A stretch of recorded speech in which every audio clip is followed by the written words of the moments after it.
ជំរាបសួរនិងសូមគោរពដល់ពុកម៉ែបងប្អូនទាំងអស់គ្នាដែលចូលមកកាន់ Channel របស់ Admin ដើម្បីទស្សនាវីដេអូតម្រុយឆ្នោតខ្មែរ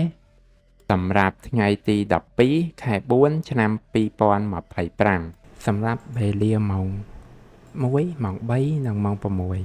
6ដូច្នេះកុំបង្អង់យូរសូមពុកម៉ែបងប្អូនកលេចមកមើលតម្រុយ2លេខតម្រុយ2លេខ Admin គឺមានលេខ74 78 90 96សម្រាប់ប៉ោះ ABCD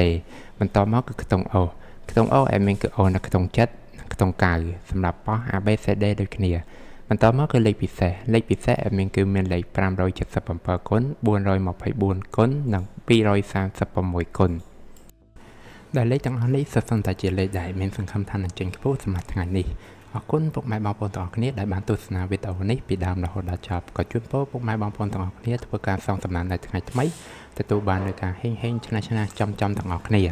ជាចុងក្រោយ Admin សូមពុកម៉ែបងប្អូនជួយ Like Subscribe និង Share ដើម្បីជាកម្លាំងចិត្តដល់ Admin ផងនិងដើម្បីពុកម៉ែបងប្អូនទាំងអស់គ្នាទទួលបាននូវវីដេអូថ្មីបានឆាប់រហ័សផងដែរដូច្នេះ Admin សូមជម្រាបលានិងជួបគ្នានៅវីដេអូក្រោយ